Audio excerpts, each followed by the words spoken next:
नमस्कार दोस्तों।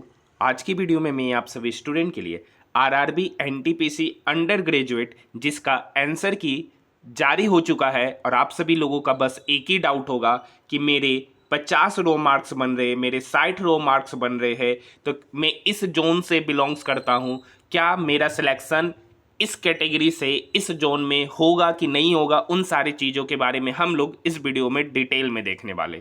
ये पूरा का पूरा डाटा 5000 से अधिक बच्चों के डेटा पर आधारित है।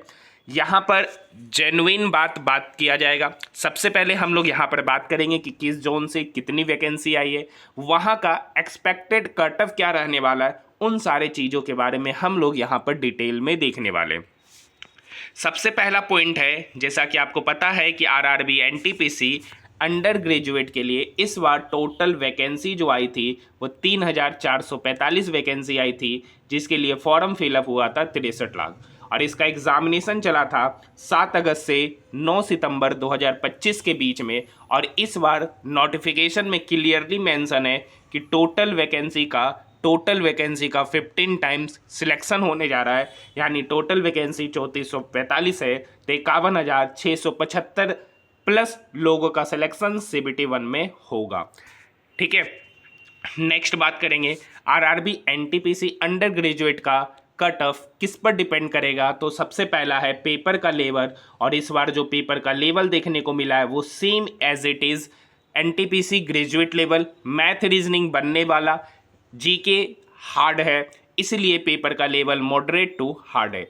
वैकेंसी के बारे में बात कर दिए। इस बार जो अटेंडेंस है ना, कहीं किसी किसी जोन में 40 से 45 के बीच में, तो कहीं 45 से 50 देखने को मिला है। तो ओवरऑल मान लेते हैं कि टोटल अटेंडेंस है 45 से 50 के बीच में।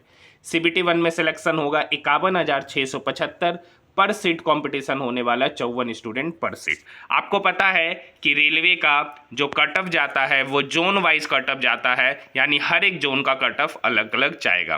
देखिए, मैंने अपने चैनल पर एक पोल कराया था कि आपके टोटल कितने मार्क्स बन रहे। 6100 लोगों ने पोल किया था अभी तक।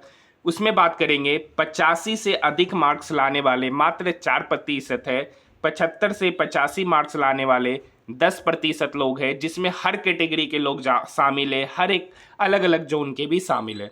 यहाँ पे बात करेंगे 65 से 75 मार्क्स लाने वाले जो स्टूडेंट का प्रतिशत है वो 36% है, और 55 से 65 के बीच में जो मार्क्स ला रहे हैं वो 51% है। यहाँ पर मैंने कुछ अपने चैनल का कमेंट सेक्शन का कमेंट लिया है, जिसमें से एक व्यक्ति के 62 रो मार्क्स आ रहे गुवाहाटी जोन से, 69 एससी कैटेगरी से मुंबई जोन से, 76 किसी के मार्क्स से, इनके काफ़ी अच्छे मार्क्स है, इनका तो सिलेक्शन 100% है। नेक्स्ट है विजय विश्वकर्मा जी के 63 रो मार्क्स है, पुष्पेंद्र जी के 65 रो मार्क्स है। अगर हम ओवरऑल मार्क्स की बात करें तो 60 से 70 के बीच में लोगों के रो मार्क्स मैक्सिमम स्टूडेंट के बन रहे हैं।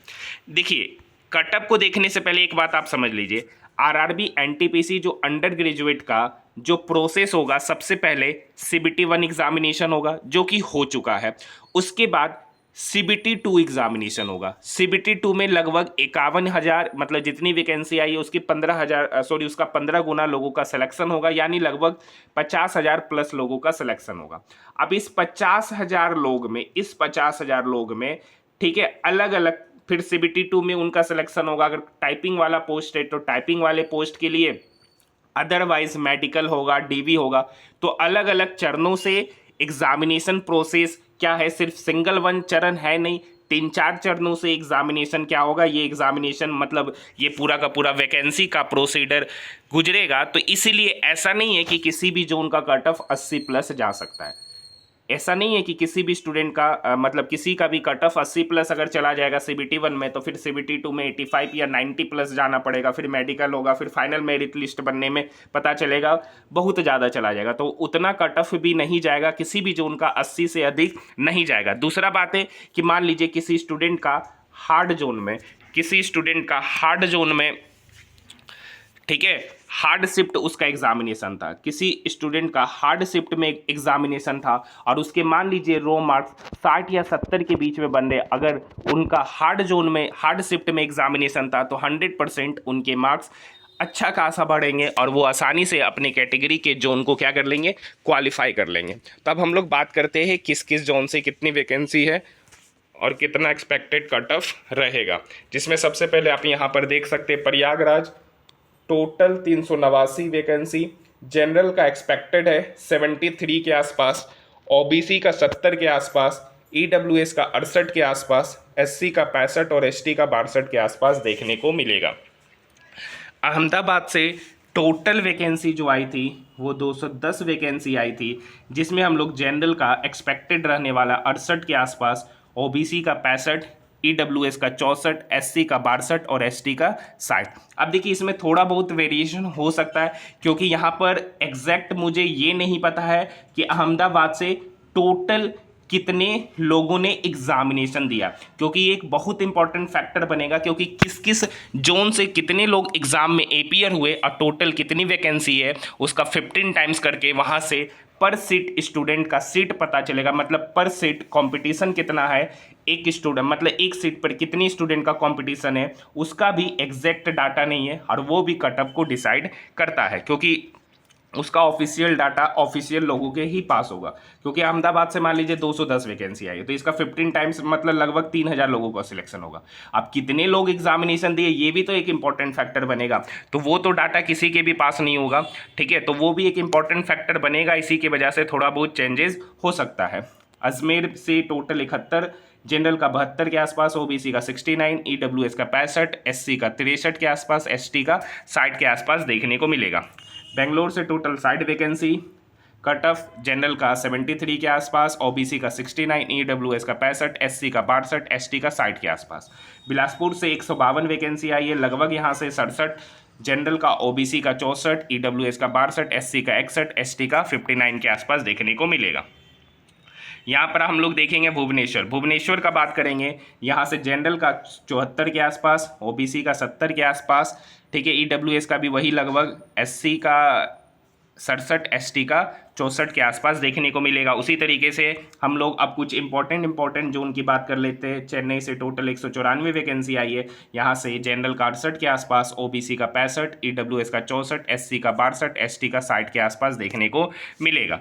हाँ या ना? तो यहाँ पर आपको बता ही चुके हैं कि थोड़ा बहुत वेरिएशन इसलिए हो सकता है क्योंकि ये नहीं पता है कि वहाँ से पर सीट कॉम्पिटिशन कितना है। गुवाहाटी से 175, एग्जैक्ट बात करेंगे जनरल का 70 के आसपास, ओबीसी का 68 के आसपास, ईडब्ल्यूएस का 66, एससी का 64, एसटी का 61 के आसपास देखने को मिलेगा।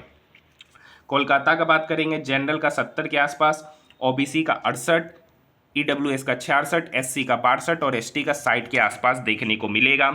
नेक्स्ट हमारा इंपॉर्टेंट जोन है मुंबई से सब अधिक वैकेंसी आई थी, 699 वैकेंसी आई थी, यहाँ से लगभग 69 के आसपास, जनरल ओबीसी 66, ईडब्ल्यूएस 65, एससी 63 और एसटी का 60 के आसपास देखने को मिलेगा। ठीक है, नेक्स्ट हमारा पटना जोन है। देखिए सबसे कम वैकेंसी आई है, मतलब कम ही वैकेंसी आई है, यहाँ से कट ऑफ अधिक देखने को मिलेगा। ऐसे भी पटना ही सबका कट ऑफ अधिक ही रहता है। ठीक है, जनरल से 75, ओबीसी से 71, ईडब्ल्यूएस से 69, एससी से 66 और एसटी से 62 के आसपास देखने को मिलेगा। रांची का भी आप देख सकते हैं उसी तरीके से। नेक्स्ट हमारा इंपॉर्टेंट जोन है, अब बाकी सब अपना जोन वाले यहाँ पर देख सकते हैं। चंडीगढ़ से टोटल 247 वैकेंसी आई थी, यहाँ से 70 ओबीसी, जनरल का 68 ओबीसी, ईडब्ल्यूएस का 66, एससी का 64 और एसटी का 62 के आसपास देखने को मिलेगा। ठीक है, नेक्स्ट हमारा है मालदा जोन से टोटल 12 वैकेंसी आई है, सबसे कम वैकेंसी आई थी, तो यहाँ से कटअप भी अधिक देखने को मिलेगा। जनरल का 75 के आसपास, ओबीसी का 72, ईडब्ल्यूएस का 70, एससी का 66 और एसटी का 64 के आसपास देखने को मिलेगा। भोपाल का 71 के आसपास, जनरल का ओबीसी का 69, ईडब्ल्यूएस का 67, एससी का 65 और एससी का 65 और एसटी का 62 के आसपास देखने को मिलेगा।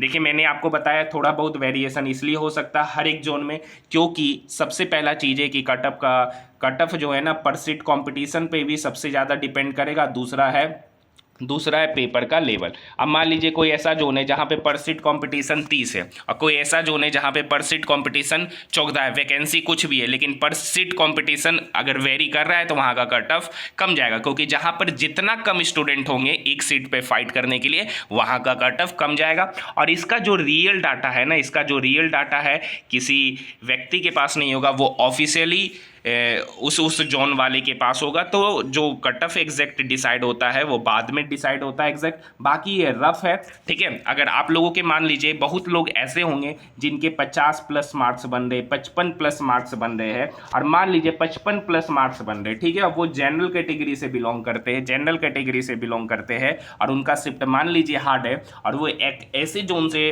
बिलोंग्स कर रहे हैं, मान लीजिए जो मतलब हार्ड जोन नहीं है, मतलब नॉर्मल जोन है, मतलब जिसका कट ऑफ कम जाने का चांसेस है, अब वहाँ पर वो आसानी से सिलेक्शन लेंगे, क्योंकि ये कहा ही नहीं जा सकता है कि किस जोन का कट ऑफ हाई जाने वाला है, किस जोन का कट ऑफ कम जाने वाला है, क्योंकि सबसे बड़ा चीज़ है कि वो डिपेंड करेगा वहाँ का कॉम्पिटिशन, कितने स्टूडेंट ने वहाँ से एग्जामिनेशन दिया। ये तो बात पता है कि कितने स्टूडेंट का सिलेक्शन होगा CBT 1 में, हर जोन से कितने स्टूडेंट का सिलेक्शन होगा ये बात सबको पता है, लेकिन ये किसी को नहीं पता है कि कितने स्टूडेंट वहाँ से एग्जामिनेशन में एपियर हुए हैं। यही चीज आपको डिसाइड करेगा पर सेट कंपटीशन में, उसी के आधार पर किस जोन का कट ऑफ हाई जाएगा, किस जोन का कट ऑफ कम जाएगा। बाकी बात एक उम्मीद के साथ CBT 2 की तैयारी इसलिए कर सकते हैं क्योंकि देखिए ओवरऑल रेलवे का सिलेबस पूरा का पूरा क्या है, सेम है। जीके पे पकड़ बनाने की आवश्यकता है, क्योंकि आजकल जो जीके का लेवल है वही सबसे ज़्यादा टफेस्ट लेवल बनाए रखा। बाकी आपको पता है कि RRB under NTPC under graduate का जो अभी आंसर की आया है उसका मैं पूरे के पूरे पेपर का सॉल्यूशन कराना शुरू कर दिया हूं। जो नहीं देखे वो जाकर देख सकते। RRB NTPC under graduate full paper का सॉल्यूशन का प्लेलिस्ट बना दिया गया है, आप जाकर उसे भी देख सकते, जिसको आगे रेलवे का कोई भी एग्जामिनेशन का तैयारी करना है। मिलते हैं नेक्स्ट वीडियो में।